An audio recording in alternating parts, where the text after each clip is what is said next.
नमस्कार साथियों, Gunjan paramedical institute के ऑनलाइन प्लेटफॉर्म पर आप सभी का हार्दिक स्वागत, अभिनंदन। दोस्तों, इस चैनल को ज्यादा से ज्यादा शेयर, लाइक और सब्सक्राइब कराइए। आपको आपको ये जो क्लासें दे रही जा रही है free, total DMLT, DRT, ANM, GNM competition की जो एग्जाम में साइंस के क्वेश्चन आते हैं वो भी आपको फ्री दिए जाएंगे। तो बने रहे गुंजन पैरामेडिकल इंस्टीट्यूट के ऑनलाइन प्लेटफॉर्म पर। और आज की क्लास में पढ़ेंगे सेल स्ट्रक्चर। सेल स्ट्रक्चर पढ़ाने से पहले पीछे वाली क्लास को रिवीजन करवा देते हैं आपकी।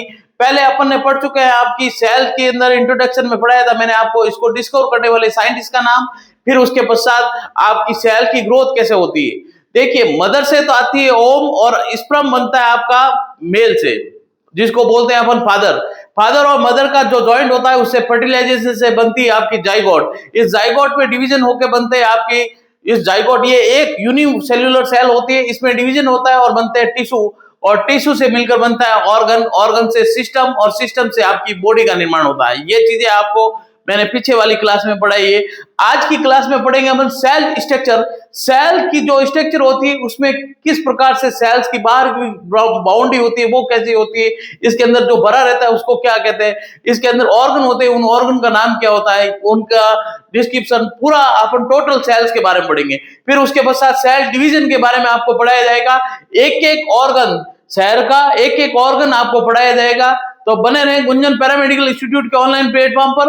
और आज की क्लास में पढ़ता है सेल स्ट्रक्चर। देखिए भैया, सेल जो होती है उसकी इरेगुलर शेप होती है, इसका एक फिक्स शेप नहीं होता है। सेल देखिए, आपने देखा होगा तंत्रिका कोशिका होती है, जो लंबी तंत्रिका कोशिका होती है, उस सेल्स में कभी डिवीजन नहीं होता है। वो भी किस कारण नहीं होता है वो भी आपको पढ़ा चुका हूं, पर इस क्लास में आपको सब टोटल चीजें करवा रहा हूं। देखिए, cell is a long round और रेक्टेंगुलर से इन शेप। देखिए, जो सेल्स होती है इनरेगुलर शेप होती है, इसका कोई शेप नहीं होता है, फिक्स शेप नहीं हो पाया जाता है। They do not have fix shape, इसका फिक्स शेप नहीं होता। ये गोलाकार हो सकती है, अंडाकार हो सकती है, या फिर आपकी लंबाई में आयताकार हो सकती है। देखिए, अब इस सेल्स के अंदर अपन देखते हैं cell mainly divided into 3 part. इसको 3 पार्ट में डिवाइडेड करके पढ़ेंगे अपन, और एक एक ऑर्गन को पढ़ते जाएंगे। सबसे पहले इसका 3 पार्ट में पहला मेम्ब्रेन होता है सेल मेम्ब्रेन। इस सेल मेम्ब्रेन को अपन आपका ध्यान रखना प्लाज्मा मेम्ब्रेन भी कहा जाता है, प्लाज्मा मेम्ब्रेन, या इसी को कहते हैं कोशिका झिल्ली, प्लाज्मा मेम्ब्रेन, या इसी को क्या बोलते हैं, कोशिका झिल्ली। देखिए भैया, जो सेल मेम्ब्रेन होती है ये सबसे बाहर ही होती है, ये सजीव झिल्ली होती है। पादपों के अंदर सबसे बाहर की भित्ति होती है, उसको कोशिका भित्ति कहते हैं। बाहर झिल्ली होती है पादपों में, कोशिका भित्ति कहते हैं। वो अपने एनिमल सेल्स में नहीं पाई जाती है, यानी अगर पूछ ले आपको ह्यूमन बॉडी के अंदर पाई जाती है, नहीं पाई जाती है कोशिका भित्ति, जिसको सेल वॉल कहता है। इंग्लिश में सेल वॉल कहा जाता है। मैं हिंदी इंग्लिश मिक्स करके पढ़ाऊंगा आपको, एक एक टॉपिक पढ़ते जाना बढ़िया ढंग से, एक एक टॉपिक। देखो भैया, बीच में अपन क्लास नहीं लेते हैं, इसका रीजन ये होता है कि अपना अगर टॉपिक शानदार तरीके से पढ़ाएं तब आप, मेरा मूड होता है तो वो शानदार तरीके से पढ़ाने का, तब आपको पढ़ने में भी मजा है। नहीं तो क्या है, कचरा करने की मेरी आदत नहीं है। मैं पढ़ाऊंगा अपने मूड से, बढ़िया ढंग से पढ़ाना चाहता हूँ। और बीच में जो क्लास नहीं ली है उसका रीजन भी था कि तबीयत ठीक नहीं थी, मेरे कुछ गर्दन में प्रॉब्लम हो गई थी, और आपका डीएमएलटी डीआरटी के प्रचार के लिए भी गया हुआ था, इस वजह से क्लास नहीं ले पाया मैं। देखिए, आज की क्लास में अपन सेल स्ट्रक्चर पढ़ रहे हैं। तो सेल मेम्ब्रेन या प्लाज्मा मेम्ब्रेन, या इसको बोलते हैं कोशिका झिल्ली, ये इसको 3 पार्ट में, पहला पार्ट क्या सेल मेम्ब्रेन हुआ, दूसरा हुआ कोशिका को अपन 3 भागों में बांट कर पढ़ेंगे। पहला पढ़ेंगे सेल मेम्ब्रेन, दूसरा पढ़ेंगे साइटोप्लाज्म, या इसको कहते हैं आपका, इसको बोला जाता है भैया साइटोप्लाज्म या कोशिका द्रव्य, कोशिका द्रव्य। आज मैं सिर्फ ओनली आपको इंट्रोडक्शन दूंगा कि अपन क्या क्या पढ़ेंगे इस चीज में। दूसरी तीसरी चीज पढ़ेंगे केंद्रक, जिसको न्यूक्लियस कहेंगे, केंद्रक, न्यूक्लियस। 3 भागों में बांट के पढ़ते हैं इस सेल्स को, तो इसकी स्ट्रक्चर पढ़ेंगे, एक एक ऑर्गन को पढ़ेंगे। तो देखिए, सबसे बाहर वाली झिल्ली होगी उसको बोलेंगे साइटो सेल मेम्ब्रेन या प्लाज्मा मेम्ब्रेन, या इसी का दूसरा नाम है सेलेक्टिव प्रीमिएबल मेम्ब्रेन। ये क्यों इसके नाम है, तो उसके एक एक ऑर्गन, अभी तो मैं सिर्फ इंट्रोडक्शन है, ये पूरी टोटल क्लास है, आपके क्या क्या पढ़ना है उस वजह से मैं आपको समझा रहा हूं। सबसे बाहर वाली झिल्ली है, इसको बोलते हैं अपन सेल मेम्ब्रेन या कोशिका झिल्ली। ये जो मेम्ब्रेन है इसको कोशिका झिल्ली कहते हैं। ये जो कोशिका झिल्ली या प्लाज्मा मेम्ब्रेन या सेल मेम्ब्रेन है, ये प्रोटीन व फास्फोलिपिड की बनी होती है। किससे बनी होती है? प्रोटीन व फास्फोलिपिड से। ये जो सेल्स होती है इसके अंदर आपकी जो स्ट्रक्चर होगी, इसमें देखेंगे कि इसमें प्लाज्मा प्रोटीन और आपकी फास्फोलिपिड लिपिड यानी वसा और प्रोटीन से मिलकर बनी होती है मेम्ब्रेन। इसके लिए बहुत सारे मॉडल दिए गए हैं, सिंगर व निकोलसन मॉडल। और आपने देखा होगा सिंगर निकोलसन मॉडल के अंदर आपने पढ़ा होगा कि जो प्रोटीन की परतें होती है बाहर की होती है, वसा की परतें अंदर की तरफ होती है। आपने सैंडविच मॉडल भी देखा होगा। ये आपके सिलेबस में नहीं है, आपका जितना सिलेबस में है उतना ही पढ़ा रहा हूं मैं। बाहर की तरफ प्रोटीन की परत, बीच में जो परत होती है वो फास्फोलिपिड की परत होती है। आपने देखा ब्रेड होती है, ब्रेड के बीच में आलू का मसाला भरा रहता है। आपने देखा उस आलू के मसाले को आप समझो क्या? फैट, वसा। और बाहर की तरफ वो ब्रेड होती है, उसको बोलते हैं, ऊपर की तरफ जो प्लेट ब्रेड रखी होती है उसको बोलते हैं प्रोटीन की परत। ये इस प्रकार से व्यवस्थित रहती है अपनी प्लाज्मा मेम्ब्रेन, या इसको बोलते हैं आपका सेल मेम्ब्रेन, या इसको बोलते हैं सेलेक्टिव प्रीमिएबल मेम्ब्रेन। क्यों बोलते हैं सेलेक्टिव प्रीमिएबल मेम्ब्रेन? देखिए इसकी मोटाई होती है 75 से 110 एंगस्ट्रॉम के आसपास इसकी मोटाई होती है इस सेल्स की। और ये जो सेल्स होती है, सेल्स सिलेक्टिव प्रीमिएबल मेम्ब्रेन इसलिए कहा जाता है कि ये कुछ पदार्थों को तो अंदर आने देती है, कुछ पदार्थों को अंदर से आने नहीं देती है, इसलिए इसको बोलते हैं सिलेक्टिव प्रीमिएबल मेम्ब्रेन। इसका मतलब क्या हुआ सिलेक्टिव प्रीमिएबल मेम्ब्रेन का? समझ में आया? अगर ये समझ में नहीं आया तो आपको बताते हैं, आप गवर्नमेंट जॉब की तैयारी करते हैं और आप कोई भी एग्जाम देते हो, आप पास होते हो, चयन होके आप गवर्नमेंट जॉब करते हो, बाकी कचरा कचरा होता है वो पीछे रह जाता है, या कुछ गवर्नमेंट जॉब नहीं लगती है, उसका पीछे रहने का रीजन भी है सिलेक्टिव प्रीमिएबल मेम्ब्रेन, सिलेक्शन होने के पश्चात आगे बढ़ाया जाता है, इसलिए इसको बोलते हैं सिलेक्टिव प्रीमिएबल मेम्ब्रेन या सेल मेम्ब्रेन। या इसको बोलते हैं कोशिका झिल्ली, चयनात्मक पारगम्य झिल्ली, हिंदी में बोलते हैं चयनात्मक पारगम्य झिल्ली, चयनात्मक पारगम्य झिल्ली, या इसको बोलते हैं सेलेक्टिव प्रीमिएबल मेम्ब्रेन। देखिए ये जो सेल मेम्ब्रेन है ये क्या करेगी, कुछ पदार्थों को तो यहां से बाहर आने देगी और बाहर के पदार्थों को अंदर जाने देगी, इसलिए इसको बोलते हैं सेलेक्टिव प्रीमिएबल मेम्ब्रेन, चयनात्मक पारगम्य झिल्ली। ये लिविंग सेल्स होती है, लिविंग मेम्ब्रेन होती है, यानी सजीव कोशिका झिल्ली होती है। अब देखना सेल वॉल होती है जो पादपों के अंदर होती है, वो निर्जीव होती है, ध्यान रखना, उसमें लाइफ वो जीवित नहीं होती है। अब देखना सेल मेम्ब्रेन, अगर पूछे कि सेल मेम्ब्रेन के अंदर और क्या बता सकते हैं तो ये करती क्या क्या है, तो मैं इसको और भी डिस्क्राइब करके बताऊंगा, तो भी मैं पहले ही बता देता हूं। ये क्या करती है, आपके सेल को एक स्पेशल आकार देती है, स्पेशल प्रकार का, जैसे गोल आकार है तो गोल आकार उस सेल के बाहर की मेम्ब्रेन, सेल मेम्ब्रेन के कारण हो रहा है। उसके पश्चात ये कुछ पदार्थों को, जैसे ये इसमें प्रोटीन, फास्फोलिपिड और कार्बोहाइड्रेट पाया जाता है इसके अंदर, इसके अंदर की साइड, तो ये स्पेशल प्रकार के प्रोटीन व फास्फोलिपिड व सेल्स को प्रदान करने का काम करते हैं। ये सेल को विशेष आकार प्रदान करने का काम करती है, ये सेल्स के अंदर पदार्थों को आने जाने का मार्ग प्रदान करती है, ये सेल के काम होते हैं। और भी इसके काम है, अपन सेल मेम्ब्रेन एक अलग टॉपिक, यहां से अलग अलग टॉपिक के अंदर पढ़ेंगे इन सब टॉपिक को। आज सिर्फ इंट्रोडक्शन है, आप पूरी सेल में क्या पढ़ाया जाएगा आपको, इसके पश्चात सेल डिवीजन पढ़ेंगे। देखिए cell membrane it is a selective permeable membrane, और ये प्रोटीन व फास्फोलिपिड की बनी होती है, इसके बारे में बता दिया। इसके पश्चात अंदर की साइड चलते हैं, इसके अंदर तो एक फ्लूइड भरा रहता है जिसको बोलते हैं साइटोप्लाज्म या कोशिका द्रव्य।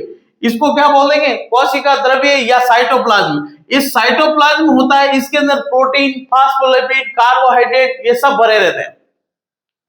ये सेल्स को आपका पोषण प्रदान करने का भी काम करते हैं साइटोप्लाज्म। और इस साइटोप्लाज्म के अंदर ध्यान रखना जो ऑर्गन पाए जाते हैं उनको बोलते हैं साइटो ऑर्गन या कोशिका अंगक।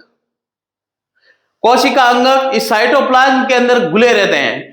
अब ये जो साइटोप्लाज्म में होता है लिक्विड लसलसा पदार्थ होता है, सेल्स के अंदर पाया जाता है। इसके अंदर पूरे ऑर्गन जैसे माइटोकॉन्ड्रिया, गोल्गी कॉइल, लाइसोसोम ये सब इसके अंदर पड़े रहते हैं। न्यूक्लियस जिसको केंद्रक कहा जाता है, ये सब ऑर्गन एक एक ऑर्गन पढ़ाऊंगा, टेंशन नहीं लें। आपकी इस क्लास के पश्चात अगली क्लास आएगी, उसमें सेल मेम्ब्रेन पूरी डिस्क्रिप्शन करके पढ़ाएंगे। उसके पश्चात आपके साइटोप्लाज्म के अंदर साइटोप्लाज्म के organ mitochondria, Golgi coil, lysosome और आपका जिसको ESR endoplasmic reticulum, SER smooth endoplasmic reticulum और आरईआर रफ एंडोप्लाज्मिक रेटिकुलम। ये अभी आपको शो करवा रहा हूं इस डायग्राम के अंदर, एक एक ऑर्गन बता रहा हूं, फिर ऑर्गन का डिस्क्रिप्शन चलेगा एक एक ऑर्गन का।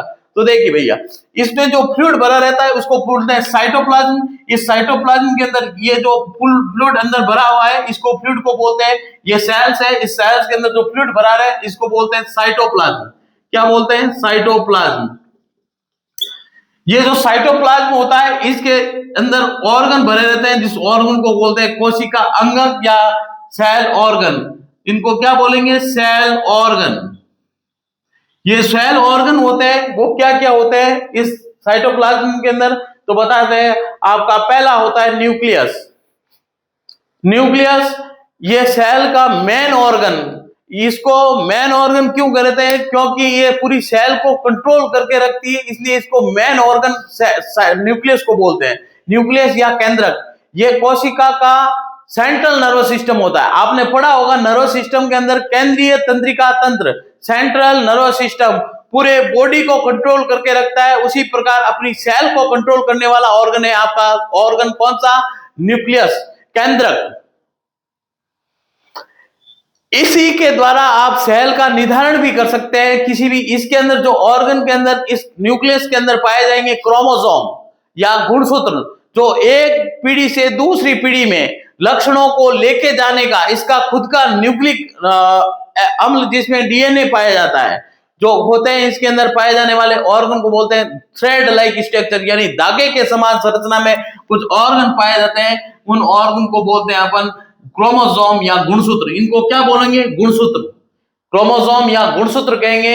ये जो गुणसूत्र होते हैं या क्रोमोसोम होते हैं, इन क्रोमोसोम के ऊपर पाए जाते हैं जीन, और जीन के अंदर पाया जाता है न्यूक्लिक एसिड डीएनए। और डीएनए से आप पता लगा सकते हैं कि इस पीढ़ी के अंदर दूसरी पीढ़ी में जो जनरेशन के अंदर गुण जा रहे हैं वो इस क्रोमोसोम के कारण जा रहे हैं। ये मोहन ऑर्गन है। इसकी डिस्कवर करने वाले साइंटिस्ट का नाम रॉबर्ट ब्राउन था। सेल का डिस्कवर करने वाला होता है रॉबर्ट हुक। इसके पश्चात साइंटिस्ट आता है रॉबर्ट ब्राउन। इस रॉबर्ट ब्राउन ने इस केंद्रिक की खोज की थी, केंद्रक या न्यूक्लियस की खोज की थी। और इसके अंदर क्रोमोसोम पाए जाते हैं। क्रोमोसोम क्या करते हैं? एक पीढ़ी से दूसरी पीढ़ी में लक्षणों को लेके जाने और काम करते हैं। ये आपका न्यूक्लियस होता है, मेन ऑर्गन होता है सेल्स का, इसलिए इसको बोलते हैं केंद्रक या सेंट्रल नर्वस सिस्टम की तरह काम करता है। अपने जैसे नर्वस सिस्टम के अंदर सेंट्रल नर्वस सिस्टम है, पूरी बॉडी को कंट्रोल करता है, इसलिए इसको बोलते हैं आपका केंद्रक। केंद्रक भी क्या करेगा? इसी प्रकार काम करेगा।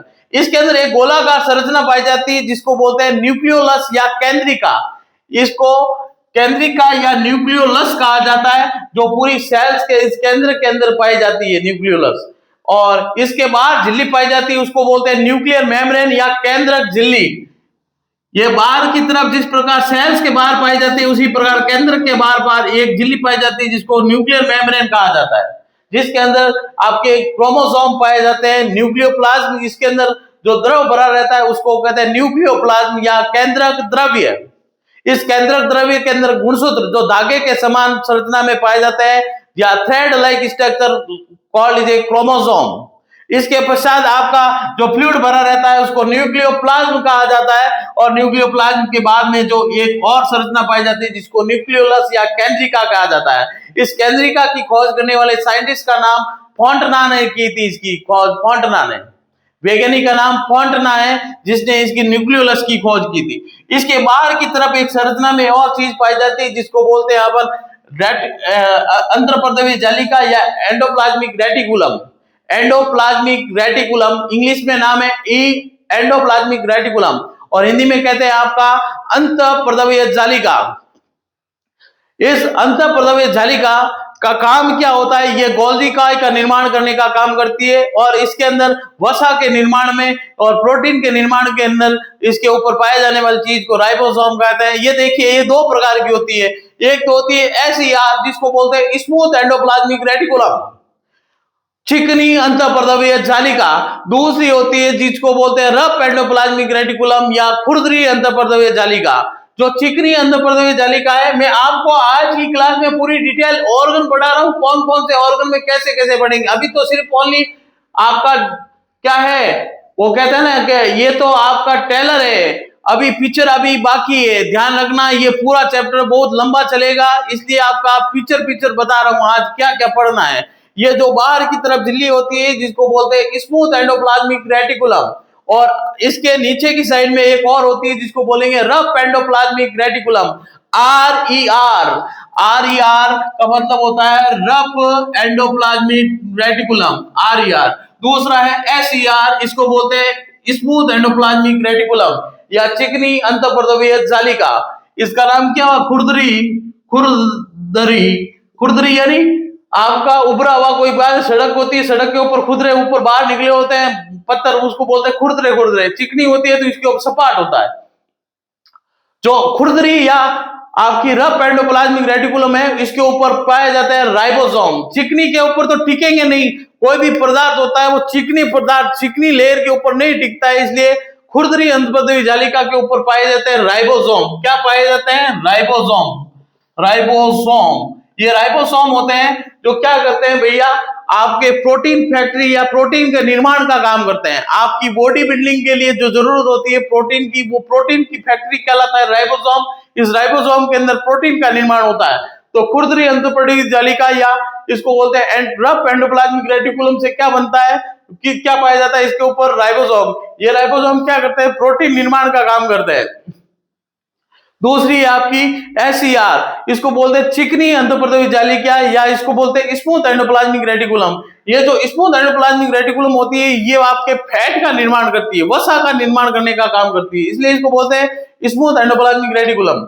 ये इसके पश्चात जो ऑर्गन आता है उसको बोलते हैं लाइसोसोम। ये लाइसोसोम, इसको सेल्स का सुसाइडल बैग कहा जाता है, कोशिका की आत्मघाती थैली कहा जाता है, क्योंकि इसके अंदर पाया जाता है हाइड्रोलाइटिक एंजाइम जो पूरी सेल को डिस्ट्रॉय करने का ताकत रखता है। इस लाइसोसोम को शरीर की आत्मघाती थैली भी कहा जाता है। ध्यान रखना, इस लाइसोसोम को भी पढ़ेंगे अपन अलग से, और एक एक टॉपिक को अलग से पढ़ेंगे। सिर्फ ओनली आज का क्लास है जो आपकी डिस्क्रिप्शन है, आपको क्या क्या पढ़ना है सेल स्ट्रक्चर में। फिर इसके पश्चात आता है माइटोकॉन्ड्रिया। इसको सेल्स का क्या कहा जाता है, पावर हाउस, यानी एनर्जी प्रोड्यूस करने का जो काम करता है वो आपका माइटोकॉन्ड्रिया कहते हैं। इसलिए माइटोकॉन्ड्रिया को पावर हाउस ऑफ सेल्स कहा जाता है। इसके अंदर उंगली के समान उभार पाया जाता है जिनको किस्टी कहा जाता है। और भी पढ़ेंगे स्ट्रक्चर में, और भी ऑर्गन में इसका फंक्शन पढ़ेंगे, इसका खुद का, इसलिए इसको स्वायत्तशासी ऑर्गन भी कहा जाता है। स्वायत्तशासी यानी स्वतंत्र ऑर्गन होता है, ये खुद अपना एनर्जी प्रोड्यूस करने का काम करता है, इसका खुद का DNA होता है। ये जैसे आपको बोलते हैं इस ऑर्गन के अंदर डबल मेम्ब्रेन ऑर्गन होता है, यानी दोहरी झिल्ली युक्त कोशिकांग होता है आपका माइटोकॉन्ड्रिया। ये खुद अपना क्या करता है, प्रोड्यूस करने का काम करता है एनर्जी, तो इसलिए इसको बोलते हैं कोशिका का पावर हाउस या सेल्स का पावर हाउस कहा जाता है। इसके पश्चात आता है आपका सेंट्रोसोम। ये कोशिका के अंदर आपकी कोशिका डिवीजन के समय, कोशिका के विभाजन के समय तर्कु तंतु या फाइबर का निर्माण करने का काम करता है। इस वजह से ये सेंट्रोसोम क्या करता है, कोशिका विभाजन में बहुत ज्यादा काम आने वाला ऑर्गन होता है। अगर ये सेंट्रोसोम नहीं हो तो कोशिका डिवीजन यानी सेल डिवीजन नहीं हो पाता है। और ये सेंट्रोसोम होता है, ये जो प्रेजेंट होता है आपके सेल्स के अंदर। और आपको ध्यान होगा, मैंने आपको एक नर्व सिस्टम पढ़ाया था। नर्व सिस्टम में मैंने बताया कि नर्व जो सेल्स होती है कभी भी डिवीजन नहीं होती है, इसका रीजन होता है उसके अंदर क्या पाया जाता है, सेंट्रोसोम अब्सेंट होता है। इसको बोलते हैं तारकाई, हिंदी में क्या बोला जाता है, तारकाई पाया जाता है। तारकाई आपके तंत्रिका कोशिकाओं में अब्सेंट होता है, इस वजह से उसमें डिवीजन कभी नहीं होता है। इसके पश्चात अपन बढ़ते आगे तो आपका गोल्जी बॉडी, और इसको ये उल्लू की तंत्रिका कोशिकाओं में खोजा गया है गोल्जी नामक वैज्ञानिक ने, तो इसलिए इसका नाम पड़ा गोल्जी बॉडी राइबोसोम। और ये क्रोमेटिन। इसके पश्चात आता है आपका न्यूक्लियस। न्यूक्लियस के बारे में मैं बता चुका हूं आपको, इसके साथ ही न्यूक्लियस के बारे में बता दिया। इस तीनों चीजों को अपन एक एक टॉपिक को एक एक चीज में पढ़ते जाएंगे और आपका ये आगे क्लास में आगे देखते हैं। तो ये न्यूक्लियस है, तो न्यूक्लियस को पूरा न्यूक्लियस की ऑर्गन के एक एक ऑर्गन को अपन कंप्लीट कराते जाएंगे और आगे की क्लास में पढ़ेंगे अपन टोटल पूरी चीजें और अगली क्लास में अपन सेल मेम्ब्रेन शुरू करेंगे। धन्यवाद। इस चीज को बढ़ा लेना आप डायग्राम को और अगला चैप्टर शुरू करेंगे इसके सेल मेम्ब्रेन के ऊपर। सेल मेम्ब्रेन शुरू करूंगा तो बने रहे गुंजन पैरामेडिकल इंस्टीट्यूट के ऑनलाइन प्लेटफॉर्म पर और कल की क्लास में पढ़ेंगे सेल मेम्ब्रेन। धन्यवाद।